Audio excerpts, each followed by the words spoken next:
Hello दोस्तों, CSE gate प्रॉफुल official में आप सभी का स्वागत है। और मैं आपकी तैयारी को मजबूत करने के लिए लेकर आया हूँ सेट 50।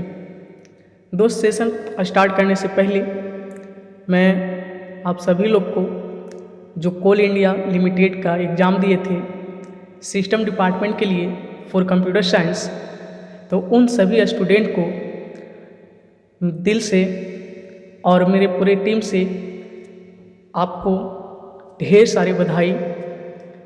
और आप इसी तरह से अपनी प्रिपरेशन को कंटिन्यू रखें और आगे बढ़ते रहें। और जिस बंधु को इस कोल इंडिया लिमिटेड में यदि रिजल्ट नहीं हुआ है तो आप धैर्य को खोए नहीं, बनाए रखें और आगे की तैयारी को कंटिन्यू रखें। और आगे हो सकता है कि इससे भी अच्छा अपॉर्चुनिटी आपके पास आने वाला है, तो आप इसके लिए हताश नहीं होनी है, आप अपने प्रिपरेशन को करते रहना है।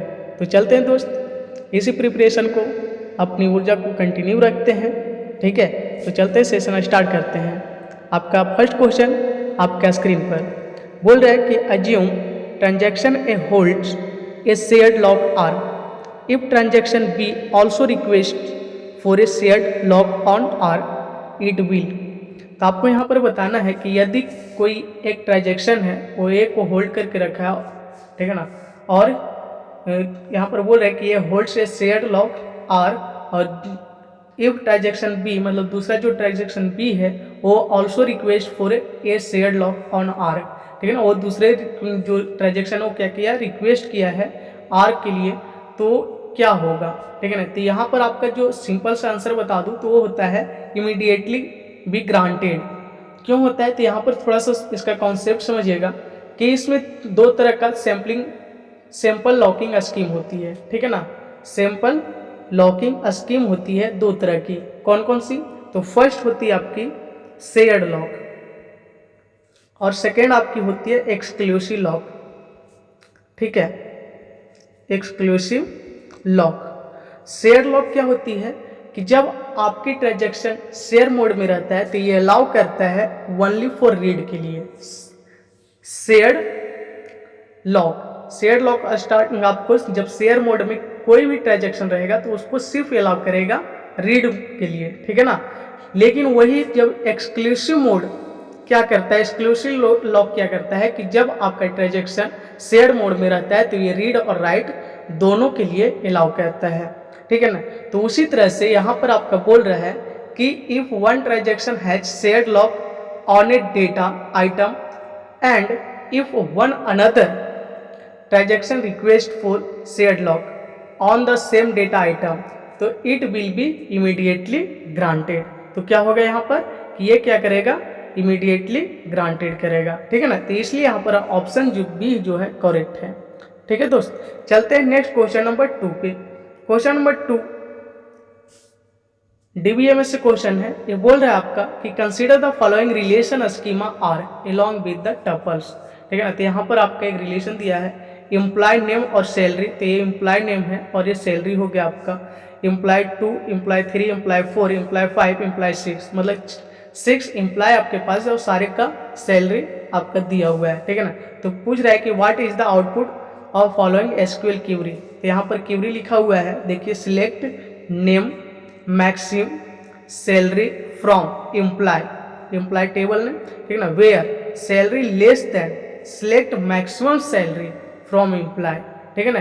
तो आपको क्या करना है, सबसे पहले आपका ए वाला क्यूरी एग्जीक्यूट करेगा कि एक करेगा ये वाला क्यूरी यहाँ से, ठीक है ना, select maximum salary from imply. तो मैक्सिमम सैलरी किसका है, तो देखिएगा यहाँ पर आपका सैलरी यहाँ पर लिख लीजिए कौन कौन सा है। तो 1000 है, 10,000, 5,000, 2,500, 7,500, 8,900 और 9,800, ठीक है। तो इतना सारा आपका दिया हुआ है। तो देखिए मैक्सिमम सैलरी कौन सा है, तो 10,000, तो मैक्सिमम सैलरी यहाँ से ये हो जाएगा इस क्यूरी के साथ। वहाँ से आपको क्या करना है, लेस देन, ठीक है ना, उससे लेस देन, तो 10,000 से जितने भी लेस देन है तो मतलब 10,000 को यहाँ से हटा कर जितना भी है वो सारे आपका काउंट हो जाएगा, ठीक है ना, सारे प्रिंट यहाँ से आउटपुट आ जाएगा। तो 9800, ठीक है ना, 2500, 5000, 2500 और 8900, ये सारा आपका आ जाएगा, ठीक है। फिर उसके बाद यहाँ से देखिएगा तो मैक्सिमम सैलरी फ्रॉम एम्प्लॉय, ठीक है ना। अब इसमें से मैक्सिमम सैलरी आपको फाइंड आउट करना है। तो इसमें से मैक्सिमम सैलरी किसका है, तो देखिए मैक्सिमम सैलरी आपके क्यों कौन सा है, तो 9800। तो 9800 फिर आगे आपका यहाँ पर चला जाएगा, तो उसका नेम आपका क्या है, तो 9800 किसका है, तो एम्प्लॉय 6 का है, एम्प्लॉय 6 का है। तो ये प्रिंट कर देगा एम्प्लॉय 6 9800। तो इसलिए यहाँ पर सिंपल सा आंसर क्या हो जाएगा, ऑप्शन डी हो जाएगा कि एम्प्लॉय 6 और 9800। आई होप आपको समझ में आ गया होगा, नहीं आए तो फिर से रिपीट वीडियो कर लीजिएगा, ठीक है। चलते हैं नेक्स्ट क्वेश्चन नंबर 3 पे। क्वेश्चन नंबर 3 क्या बोल रहा है कि consider the following segment of code related to process creation, how many times the message child process created will be printed. तो यहाँ पर आपको बताना कि क्या प्रिंट करेगा, कितने चाइल्ड प्रिंट करेगा। तो अकॉर्डिंग टू योर कोडिंग क्या बोल रहा है कि मेंट फोर्क 3 टाइम्स आपका कॉल किया गया है, ठीक है ना, फोर्क और प्रिंट चाइल्ड प्रोसेस क्रिएटेड। जब आपका फोर्क जब n टाइम्स आपको टाइम्स कॉल किया जाएगा, ठीक है ना, सिस्टम कॉल करेगा, तो यहाँ पर क्या होता है कि जब चाइल्ड पूछे तो चाइल्ड की जो वैल्यू हो जाएगी 2n-1 हो जाएगी, नंबर ऑफ चाइल्ड, ठीक है ना। लेकिन यहाँ पर क्या करना है, प्रिंट कर रहा है चाइल्ड प्रोसेस क्रिएटेड, तो मतलब कि टोटल चाइल्ड कितना होगा, तो जो भी इसका जो पेरेंट है उसे भी काउंट कर लेता है चाइल्ड में, ठीक है ना, तो वो हो जाएगा 2n। तो यहाँ पर जो प्रिंट करने वाला है वो करेगा 2n। तो यहाँ पर n क्या है, तो नंबर ऑफ फोर्क, n की वैल्यू नंबर ऑफ फोर्क, तो n कितना हो जाएगी, तो n की वैल्यू यहाँ 3 हो जाएगी, तो 2^3 इक्वल टू 8। तो यहाँ सिंपल सा आंसर आपका 8 हो जाएगा जो ऑप्शन सी में है, ठीक है। चलते हैं नेक्स्ट क्वेश्चन नंबर 4 पे। क्वेश्चन नंबर 4 आपका बोलते हैं in sampling theorem the Nyquist interval is given by. तो यहाँ से आपका सैम्पलिंग थ्योरम से क्वेश्चन है, ठीक है ना, निक्वेस्ट इंटरवल क्या होगी, ठीक है ना। तो यहाँ पर आपका बहुत सारा ऑप्शन है, तो उस ऑप्शन में आपको बताना कि क्या आंसर सही है। तो इसके बारे में मैं बता दूं कि जब आपको मिनिमम सैम्पलिंग फ्रीक्वेंसी पूछे तो मिनिमम से सैम्पलिंग फ्रीक्वेंसी क्या होती है, EFS इक्वल टू 2FM, ठीक है। लेकिन यही चीज को यदि टाइम के पीरियड में पूछे, ठीक है ना, टाइम के टर्म में पूछे, पीरियड के टर्म में पूछे, तो क्या होती है 1/TS। TS क्या है, तो निक्वेस्ट सैम्पलिंग इंटरवल, ठीक है ना, 2FM, ठीक है। तो 1/TS इक्वल टू 2FM। तो हमें निकालना क्या है, निक्वेस्ट सैम्पलिंग इंटरवल। तो TS का वैल्यू निकालना, तो जब आप TS का वैल्यू यहाँ से फाइंड आउट करिएगा तो क्या हो जाएगा, FM/2 हो जाएगी, ठीक है ना, सॉरी 1/2FM हो जाएगी, 1/2FM हो जाएगी। T को इधर भेज दीजिएगा, ठीक है ना, ये 2FM यहाँ चला जाएगा, ठीक है ना। तो ये हो जाएगा 1/2FM। तो FM क्या है, मैक्सिमम फ्रीक्वेंसी है, TS क्या है, तो निक्वेस्ट सैम्पलिंग थ्योरम है, ठीक है ना, इंटरवल है, सॉरी। तो यहाँ पर सिंपल सा आंसर बी हो जाएगा, TS इक्वल टू 1/2FM, ठीक है। चलते हैं नेक्स्ट क्वेश्चन नंबर 5 पे। क्वेश्चन नंबर 5 आपका क्या बोल रहा है, देखिए for the circuit shown below V1 and V2 are related as. यहाँ से आपका V1 और V2 किस तरह से रिलेटेड है, इसमें आपके रिलेशन को बताना है, ठीक है ना। फिगर आपका दिया हुआ है, तो यहाँ पर हम लोग यूज करेंगे KVL और KCL, ठीक है ना। तो KVL क्या होता है कि the algebraic sum of voltage in a close loop is 0। जो भी क्लोज लूप में आपका वोल्टेज है उससे हम सम करेंगे, ठीक है ना, तो वो क्या हो जाएगी, 0 हो जाएगी। तो KCL क्या बोलता है, किरचॉफ्स करंट लॉ, तो ये बोलता है कि the sum of currents at an node, किसी एक नोड पर वो 0 हो जाता है उसकी करंट, ठीक है ना। तो यहाँ पर देखिए एक नोड पे हम लोग क्या करेंगे, इसे काउंट करेंगे, तो हम लोग KVL का यहाँ यूज करेंगे, अप्लाई करेंगे, अप्लाइंग केवीए, ठीक है ना, किरचॉफ वोल्टेज लॉ। तो यहाँ पर क्या हो जाएगा कि -V1 plus 6I plus 8 plus V2 equal to 0। तो यहाँ से हमें V1 का रिलेशन, तो V1 को हमें इधर ट्रांसफर कर देते हैं, तो ये हो जाएगा प्लस में V1, बाकी जो है वो रहेगा 6I प्लस 8 प्लस V2, ठीक है। तो ये हो जाएगा, तो ये आपका ऑप्शन ये के साथ मैच कर रहा है, इसलिए यहाँ पर ऑप्शन ये करेक्ट होता है, ठीक है दोस्त। चलते हैं नेक्स्ट क्वेश्चन नंबर 6 पे। क्वेश्चन नंबर 6 क्या बोल रहा है, क्वेश्चन नंबर 6 क्या बोल रहा है कि consider the following graph, find the shortest path from vertex 1 to vertex 9 if Dijkstra shortest path algorithm is applied, ठीक है ना। तो डिस्कस्ट्रा और शॉर्टेस्ट एल्गोरिदम क्या करते हैं, वो सारे को हम ऐड करते, जहाँ जिस पाथ से वो चलता है वो सारे वेटेज को ऐड करते चला जाता है, और जहाँ पे उसे मिनिमम वेटेज की जरूरत होती है उससे वो फाइंड आउट करता है और टेक ओवर करता है, और उसके बाद वो आगे बढ़ते रहता है, ठीक है ना। तो यहाँ से देखिए इस तरह से फिगर बनेगा। हम यहाँ डायरेक्ट आंसर पे चलते हैं, तो 1 के बाद ये जाएगा 2 के पास, 2 से ये जाएगा 3 के पास, 3 से फिर ये जाएगा 5 के पास, 5 से जाएगा ये 7 के पास, 7 से के बाद जाएगा 8 के पास, और 8 के बाद जाएगा ये 9 के पास, ठीक है। तो इस तरह से, तो यहाँ पर देखिए मिनिमम वेटेज क्या हो जाएगी, 2 3 3 2 3 2।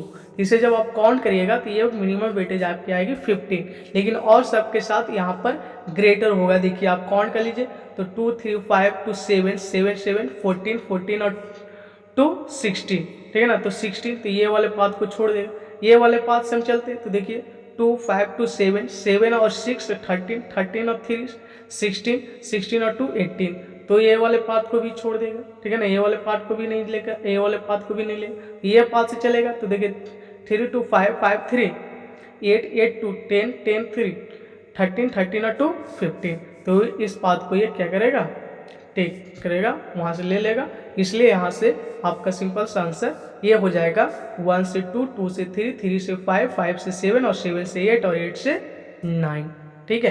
तो यहाँ पर ऑप्शन ए करेक्ट होता है। चलते हैं नेक्स्ट क्वेश्चन नंबर 7 में। क्वेश्चन नंबर 7 आपके क्या बोल रहा है, for the circuit given the resistor to be connected across A B that will observe maximum power will be in kilo ohm, ठीक है ना। तो आपको बताना है कि कितना मैक्सिमम पावर को ये कंज्यूम करेगा, ठीक है ना, किलो ओम में, ठीक।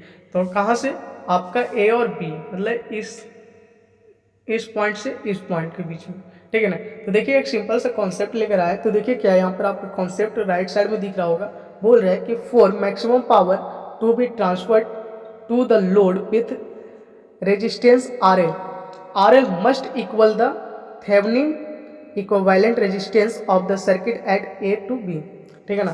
तो that is RL equal to RTH at AB। Calculate करिएगा, तो देखिए अब कैलकुलेशन यहाँ से शुरू हो जाता है। कैलकुलेशन क्या है कि to get the Thevenin's equivalent resistance across AB all the voltage source are short circuited, ठीक है ना। तो जितने भी आपका वोल्टेज है वो शॉर्ट सर्किटेड हो जाएगी, and current source open circuit, और करेंट सोर्स ओपन सर्किट हो जाएगी, ठीक है ना। तो डेट इज, यहाँ पर देखिए फिगर के थ्रू समझाया गया है, ठीक है ना। तो देखिए फिगर के थ्रू समझाया गया, तो ये क्या बोल रहा है, जो आपको फिगर है वो दिया हुआ है, सारे को ओपन सर्किट शॉर्ट सर्किट बोल दिया है। तो सॉल्विंग फॉर V नोट, ठीक है ना, V नोट के पास आपको यहाँ से सोल्व करिएगा, तो V nought at the input side, V nought equal to 0, the circuit is redrawn as, फिर से अभी इसको क्या कर दिया, शॉर्ट सर्किट बना दिया, तो 1 किलो, ठीक है ना। फिर वहाँ से देखिए RT is therefore simply the parallel combination of 40K and 10K, ये 40K नहीं किलो ओम होगा, K ओम, ठीक है ना, 10 किलो ओम रेजिस्टेंस, ये दोनों क्या हो जाएगी, पैरेलल हो जाएगी, ये और ये एक दूसरे का पैरेलल हो जाएगी। तो जब पैरेलल हो जाएगी तो क्या होगा, अब इसे आप फाइंड आउट कर सकते हैं वहाँ से रेजिस्टेंस, ठीक है ना। तो 40K इंटू 10 बाई 50K, ठीक है ना। तो इस तरह से भी आप कर सकते हैं, 1/10 प्लस 1/40, 1/40, ठीक है ना। इसे आप जब कैलकुलेट करिएगा तो ये आपका आएगा 8 किलो ओम, ठीक है ना, 8 किलो ओम आएगा, जो कि ऑप्शन नंबर यहाँ पर सी होगा, ठीक है ना, ऑप्शन सी करेक्ट होगा। ठीक है, तो चलते हैं नेक्स्ट क्वेश्चन नंबर 8 पे। क्वेश्चन नंबर 8 आपका क्या बोल रहा है कि consider a disk pack with the following specification 16 surfaces, 128 tracks per surface, 256 sectors per track and 512 bytes per sector. What is the capacity of disk pack? ठीक है ना, तो ये एक डिस्क है, ठीक है ना। डिस्क के अंदर डिस्क को जब डिवाइड करते हैं तो वो डिवाइड होता है आपका ट्रैक सरफेस, ठीक है ना, ये सरफेस हो गया। सरफेस इसको आप जब डिवाइड करिएगा तो ये होगा आपका ट्रैक में, ठीक है ना। अब इस ट्रैक को जब डिवाइड करेंगे तो ये होगा सेक्टर्स में, और इस सेक्टर्स में क्या रहती है आपका बाइट्स डेटा स्टोरेज रहता है, ठीक है ना। तो सबसे पहले सरफेस, सरफेस के बाद आपका ट्रैक, ट्रैक के बाद आपका क्या आता है, सेक्टर्स आता है, ठीक है ना। तो हमें पूरे डिस्क की कैपेसिटी निकालनी है, तो पूरे डिस्क की कैपेसिटी जब निकालेंगे तो हमें क्या करना पड़ेगा, सबको मल्टीप्लाई करना पड़ेगा। तो आप सिंपल से सबको मल्टीप्लाई कर दीजिए, ठीक है ना। तो मल्टीप्लाई किसको करना है, तो टोटल नंबर ऑफ सरफेसेस, तो टोटल नंबर ऑफ सरफेसेस कितना 16, फिर उसके बाद टोटल नंबर ऑफ ट्रैक्स पर सरफेस, ठीक है ना। तो टोटल नंबर ऑफ ट्रैक्स कितना है, तो 128 इंटू फिर टोटल नंबर ऑफ सेक्टर्स पर ट्रैक तो कितना है 256, फिर इंटू फिर नंबर ऑफ बाइट्स पर सेक्टर तो कितना है 512। जब इसे आप कैलकुलेट करिएगा तो ये आपका आ जाएगा 2^28, ठीक है ना, बाइट्स। अब इसे जब आप कैलकुलेट करिएगा तो ये आपका आ जाएगा 256 EMB, ठीक है, जो ऑप्शन ए में है, ठीक है ना। तो इस तरह से आपका आंसर ये करेक्ट होता है। चलते हैं नेक्स्ट क्वेश्चन नंबर 9 पे। क्वेश्चन नंबर 9 आपका बोल रहा है what is output for B equal to, array दिया हुआ है 1 3 5 7 9 11, प्रिंट बी। ये जो आपका रेजुलेशन, हम लोग सी लैंग्वेज में इसको रेजुलेशन पढ़ते हैं, बट ये रेजुलेशन नहीं है, ये पाइथन का आपका क्वेश्चन है, ठीक है ना, पाइथन का क्वेश्चन है। अब इसका मतलब होता है इंक्रीमेंट, इसका मतलब होता है इंक्रीमेंट, ठीक है ना। जो हम लोग इंक्रीमेंट प्लस प्लस लिखते हैं, प्लस प्लस इंक्रीमेंट के लिए, ठीक है ना, तो उसी तरह से यहाँ पर इसको इंक्रीमेंट का साइन दिया हुआ है, ठीक है ना। तो इंक्रीमेंट टू के साथ इंक्रीमेंट कर रहा है बी को, ठीक है ना। अब देखिए ये एरे है तो ये 0 से शुरू होगा, 0 1 2 3 4 5 इस तरह से चलते चला जाएगा, ठीक है ना। अब देखिए यहाँ पर क्या कर रहा है कि प्रिंट करवा रहा है बी को, तो सबसे पहले प्रिंट बी पर करेगा, तो मतलब 0 0 पर जो वैल्यू रहेगा उसे प्रिंट कर देगा 1। अब क्या कर रहा है, उसको 2 से इंक्रीमेंट कर रहा है, तो 0 + 2 करेगा, तो मतलब 2 पर चला जाएगा, तो 0 1 2 2 के पास वैल्यू क्या है, तो 5 को प्रिंट कर देगा। फिर 2 इंक्रीमेंट करेगा, तो 2 इंक्रीमेंट करेगा तो क्या हो जाएगी 4, और 4 के पास जाएगा तो 3 4 के पास वैल्यू क्या है 9 को प्रिंट आउट कर देगा। फिर +2 करेगा तो चला जाएगा 6 के पास, तो 6, तो देखिए 5 6 के पास कुछ नहीं है, तो इसे इतना ही प्रिंट कर देगा 159 को प्रिंट आउट करेगा, तो यहाँ पर ऑप्शन सी करेक्ट हो जाएगा, ठीक है। आई होप आपको ये पाइथन वाला कोडिंग समझ में आ गया होगा। चलते हैं नेक्स्ट क्वेश्चन नंबर 10 पे। क्वेश्चन नंबर 10 क्या बोलता है, सिंपल सा क्वेश्चन है, बोल रहा है कि JavaScript entities start with and and with. जब आप वेब पेज बनाते हैं, ठीक है ना, तो वेब पेज में जावास्क्रिप्ट एंटिटी जो होते हैं वो स्टार्ट किससे होता है और एंड किससे होता है, ठीक है ना। तो वेब पेज में आपका जावास्क्रिप्ट कुछ एंटिटीज, मतलब सारे एंटिटीज नहीं, कुछ एंटिटीज जो होती है उसको हमें स्टार्ट और एंड करना पड़ता है। तो स्टार्ट करते हैं हम लोग M% को, ठीक है ना, M% से अब एंड करते हैं सेमीकोलन से, तो इसलिए यहाँ पर ऑप्शन सी आपका करेक्ट होता है, ठीक है ना। तो सिंपल सा क्वेश्चन था, उसका आंसर सिंपल सा हो गया, ठीक है ना। तो आई होप आपको ये सारे समझ में आया होगा, ठीक है दोस्त। तो चलते हैं, इसे एंड करते हैं, तब तक के लिए थैंक यू, धन्यवाद।